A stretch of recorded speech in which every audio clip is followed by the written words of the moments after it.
Yo, I swear, I swear, I was like, who is Kelvin? Oh, I was like, who is trying to join this right now? it's my son. He does. Welcome back, y'all, to a couple of things where we touch on A couple of things. Okay, on today's episode, we have a lovely guest, a friend, Kat. How are you today?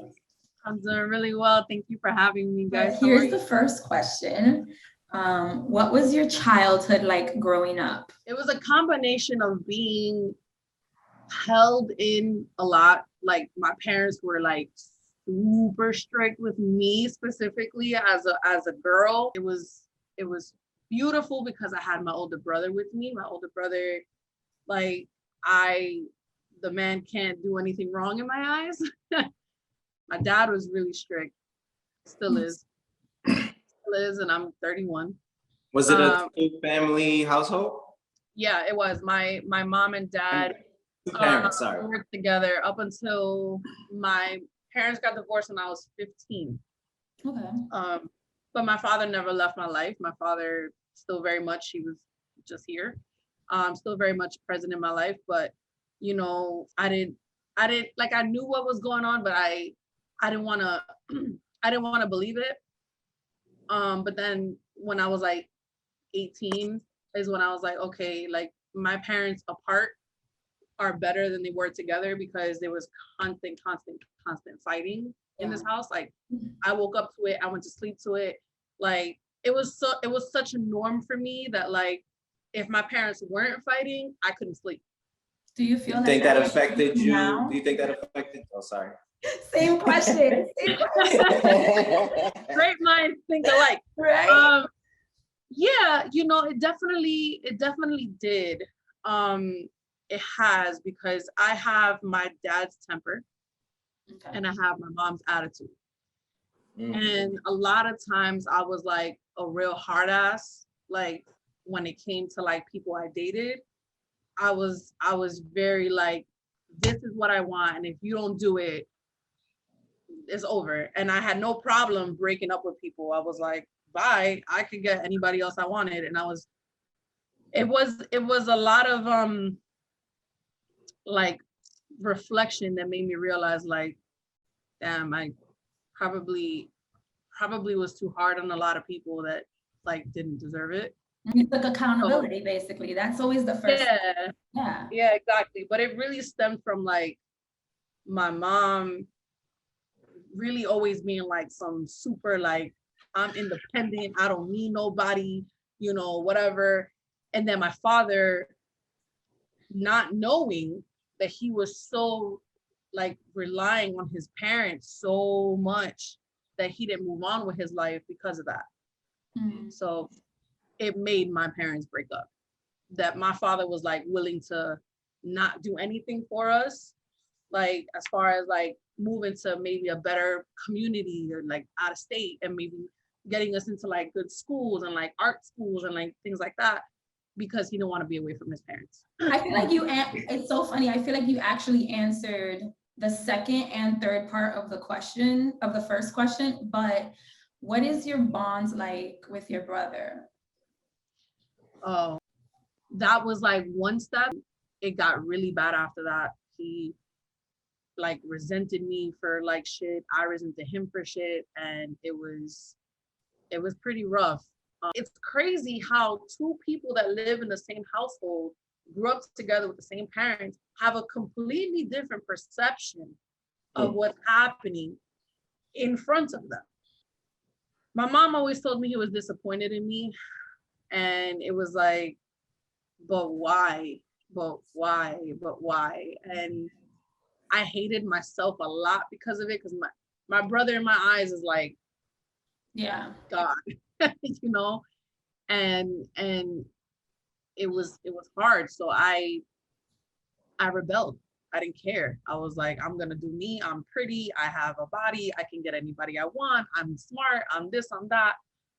And you know, it's not that it didn't turn out in the best way for me, but it definitely taught me some hard lessons. Were there any life-altering moments in your life that you've experienced? And if you're willing to share one or two of them, please feel free. Yeah. Yeah. Definitely.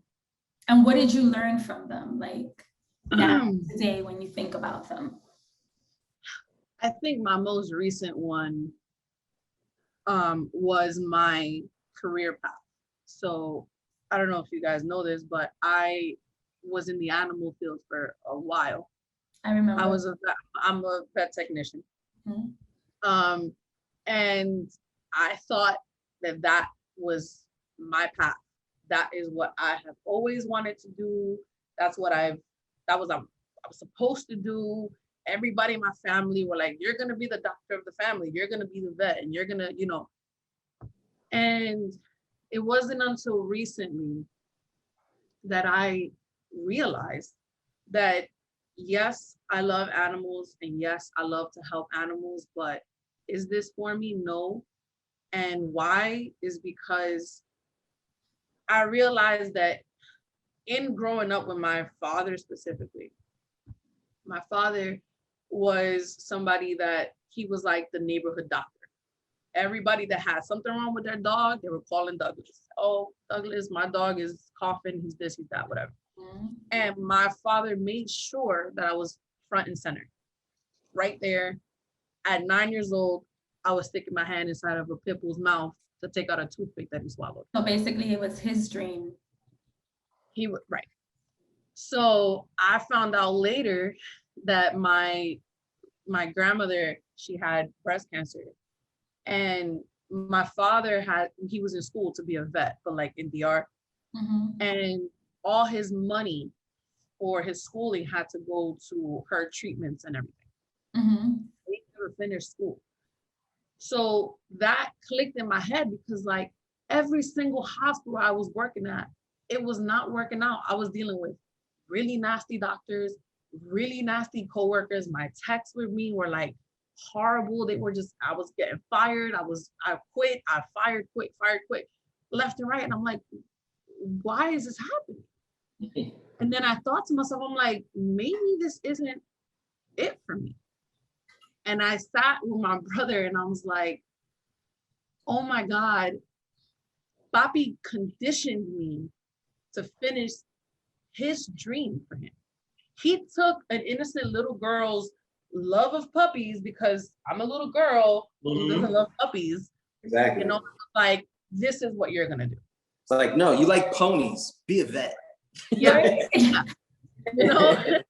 And I didn't realize that until like recently. And I was like, oh my God, like I have such a creative spirit and I just have so much to like burst out into the world that I'm like, I've been holding back for so long that now I'm like, I'm stumbling upon myself because of the conditioning that But my that father. also, I feel like that could be good for you because I keep telling Justin this. I'm like, think about it. How do people know what they're good at, right? You just wake up one morning, you start working for, let's say, Apple, and then you're at Apple 10 years later, 15, 20 years later, but you never tried painting and you never tried skiing. You don't know what else you're good at until you give it a shot. And like, I feel that if more people took the opportunity to be that inner kid and try everything. When we were kids, what did we do? We played with Barbies. We were on computers. We had every toy. We tried everything. And they wipe us clean from that and try to keep us in one place forever. I don't feel like we're built for that. So you're totally not alone. Like everything that we know and love that can potentially grow to be great, right? Because now we're in the era of internet. Had we listened to our parents, right? There would be no famous YouTubers. There would be no like influencers and like, content creators and like all these things. Because what did they tell us? When we got home from school, it was get off the computer, go do your homework. Yep. But like what does homework do? Which is my Makes you a worker. Makes you a worker. Basically, this is what they do. It's conditioning. They're saying you go to school for 8 hours, you go home, still work for 3 hours, and then only have 2 hours to yourself before you go to sleep. It's not fair, and it rips the imagination from a kid. It really does. It does. And that's how we end up like this, thinking and wondering and overthinking and feeling like we failed at so many things because we never got the opportunity to just try and be, I guess. Yeah, the Things conditioning, things. the That is conditioning is so good. yeah. Cause it's, you know what it is? I had a principal that used to tell us like ignorance is bliss. He used to put like quotes all over the bathroom stalls and everything. And he's like, ignorance is bliss. Like if you continue to sit in the seat that they provided you, you won't move from that seat. It's true. You won't move from that seat, you know? They But if literally you- roll your chair. They roll your chair from the classroom to a cubicle. That's the goal. That's Yeah. all the goal is. Yeah, my mom is 60 years old and she's still working to try to make a decent pension. And I'm like, you're 60 years old. You could be somewhere, not in That's why it's just And what, you're gonna try to live at 70? You're gonna try to live at 70? Like, that's not what you're supposed to when live. do people You start got like 8 living? years left to really live and enjoy your money, or you want to enjoy your money when you're young enough to really enjoy your money and really create? Like, yo, they try to strip us. Like she said, your inner child is everything. Nobody is as a kid is like, oh, I'm the MTA driver. Oh, I'm the sanitation worker. No, you're an actor. You're a singer. You're this. You're creating. Everybody's creating. And we have to make sure we're not dumbing down those choices. Not at all. They Because we live that. make families very happy and keep them very stable. But if we were to go up to those very sanitation workers and ask them, what's your dream? What do you really want to do? I can guarantee you they're not going to say garbage. You know what I mean? Like, that's just the mindset that we have to work people out of and keep our energy good and keep our circles good. Because then if you maintain a creative circle, the best thing that happens is it rubs off on you and you start doing more shit for yourself and like, boom, create fireworks. Your subconscious absorbs everything around you before our consciousness realizes it, you know. And it's so imperative how important it is that like the phrase you're judged by the company you keep, like maybe not judged, but like the company that you keep is so important because it's like that reflects your life. It does. It reflects your surroundings. If you're with too many clowns, you become part of the circus. Yep. The most thing, let me get, because when he leaves out your door, there's gonna be a million people telling him that he can't do it. So you gotta do that every single day. Tell him to look himself in the mirror and say, I'm gonna be an architect, not I want to. Like that's the mentality. Like I wish my parents had that mentality too, but you know, the brainwashing is real, man. It's unfortunate because they didn't know any better. They didn't know any better. And like that's also a part of like this whole thing of like outgrowing what we were taught. Because it's like I have to forgive my parents. So there's a lot of things that I learned about, specifically like my dad, that I'm like, I have to forgive you for not knowing any better. And I have to let it go for me. Like I have to let it go for me. I have to be able to sit here and say, you know what, like you came from DR and like you were supposed to work. Your father was like a jerk to you. My grandma was like, you cook and clean for a man and like that's all you're supposed to do, you know, and you didn't know any better. And because of that, you were like this on us. And so I respect you. I love you. Thank you for the lessons that I did extract from all of it. But now you gotta go. Yeah. And I'm also, one thing that I no longer like I agree with what you said, but to a point, because we are on a journey of life right now, right? So we learned all of these things by choosing to learn all of these things. We could have chosen to walk away and not drink oat milk and continue doing things that are abrasive. You know, I'm just throwing things out there. Like we have now been to the point where we're so open and we're learning things we never even knew a year ago. Our parents had that exact opportunity and chose not to go down that path. So therefore, there wasn't an exponential effort that was put in once they did get older, because we still have go. No, I just want to go on you because I was gonna say that, oh, but we have the internet, but guess what they had? the Black Panthers. They had the what's the Puerto Rican one, the Lords. Mhm. They had all these rebellious, the Nation of Islam. So you had hippies as well that were spiritual. So don't give me that shit. You chose violence. You Thank could have you. learned the hippies' ways. You could have learned the Rastas' ways. You could have learned the Black Panthers' ways. Could have learned the Young Lords' ways. Come Yep. on, you chose to maintain. Yeah, And it's I think crazy. it's a fear thing. I think it's a fear thing because a lot of parents are like, I'm gonna just stay stable. I'm gonna mind my business. And that's just not the mindset to have. Like Yeah. at the end of the day, I feel like a lot of parents forget that we brush off on what the energy that they give us. And we are going to grow up to be just like them. And if anything, they should want the children to be the change and to be the people that they weren't. So like, I agree that it's like, yes, thank you for telling me all of these things and teaching me the good parts. But you really failed here. So are you going to fix it or are you going to stay the same? Exactly. If you want to stay the same, I can't be in your world.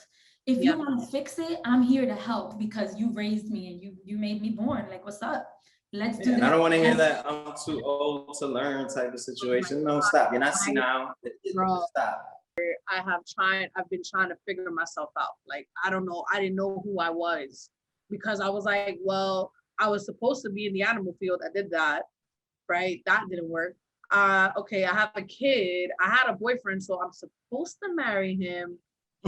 Got close to that. That didn't work. And I'm like, okay, so I got my apartment. That didn't work. And I'm like, those are titles. Those are titles. Those are checklists that these people think that makes life. And then they still don't know who the fuck they are and what they're doing it for.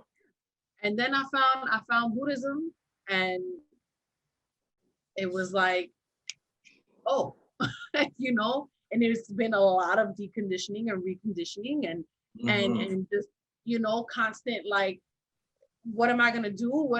Okay, but I knew this, but now it's that. And it's been the greatest blessing of my life. I'm 31. I've been Buddhist since I was 22.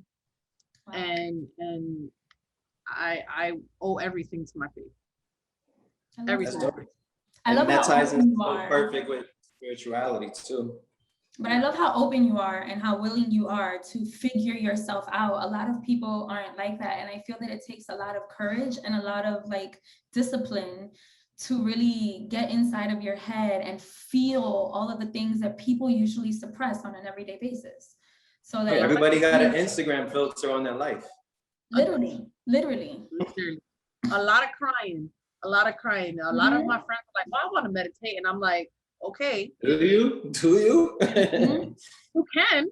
I'm going to show you how to do it. However, what I am going to say is if you're not ready to face who you really are, just don't do it. Because really think about it. Justin, I was like, I feel like I've liked things because I feel like people want me to like them. I've liked things because boys like them and I like those boys. So I made myself like those things.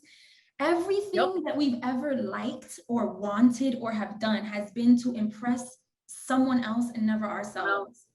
And isn't that crazy? But it leads to the very last question, which I know is going to be a big one.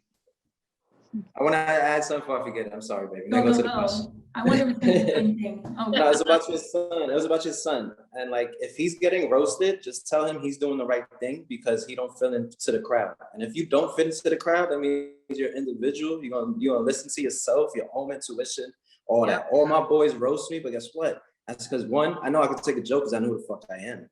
Two, I don't want to be like you. So please make fun of me being different. And just tell him to embrace his weird, because his weird is going to lead to his creativity. His creativity is going to lead to the bag and happiness. And just like that. I agree. I will. Go ahead, baby. Look at you, honey. Look at you. Moldavite. What, for the people that don't know what Moldavite is and what it does for your life and your just existence, can you please explain what Moldavite has done to your world and how it's shifted it? Listen, so I got Moldavite, right? So let me just start off by saying this. Justin had hit me up, how you doing? I popped up on his feed. He's like, yo, how you been? Blah, blah, blah. And I'm like, okay. Justin started talking about spirituality, and I was like, Right? Like, what are you talking about? I was like, what is happening right now? So, so he was telling me about this Moldavite. I had been hearing about Moldavite like a lot. It's all over. It was all over TikTok. It was all over like IG. My coworker was like, you need to get Moldavite. And I went to work the very next day. My boyfriend had drove me to work.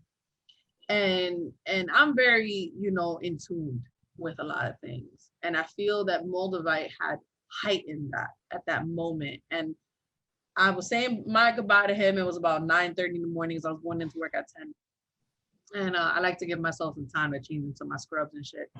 And I had given him a kiss, and I said, this feeling it just came over me. It was like a blanket. And I looked at him and I was like, I don't think I'm gonna be here much longer. Sure enough, I went through my whole shift. At the end of the day, my manager was like, hey, can you come upstairs? Like That's the audacity. They made you work your whole shift. My whole shift. Okay. And it was like the way she said it. And I'm like, and I looked at my coworkers and I was like, guys, I love y'all. It's been great working with you guys, blah, blah. Cause this was the only hospital that I had actually. Yo, I said the same thing. Like, it was like, hey, like my friends, like I was like, wow, like I actually found a group of people that I can work with, handle these crazy ass dogs. And so sure enough, they told me, and I started laughing when I went upstairs, and I was like, okay, no problem. And so, Moldavite definitely turned my world on its head, as I was on a good like path, like with money and shit, but everything else I was very unhappy.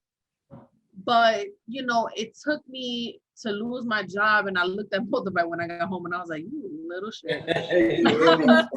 Right? I was like, you little shit. This thing really turned my world upside down, and it's put me through the ringer. But I feel that in this time that I have been struggling to like just keep going, and I'm draining my savings, and I'm just trying to get by, and I don't want my son to like feel the repercussions of me losing my job. That I found a lot more strength in myself than I thought, and I found a lot more courage in myself, and I feel that it has activated this creativity in my head that I'm like, I can do this without having to work for somebody else. Exactly. I can do this. I can do this because I have ideas, and those ideas can turn into like plans, and those plans can turn into moves, and those moves. Hey, babe, the light bulb's going off in your head because we're working on the same type of thing right now. We working on the same type of thing right now. No, like honestly, like, and seeing you guys, like, because as far back as we go, right? Like we go far.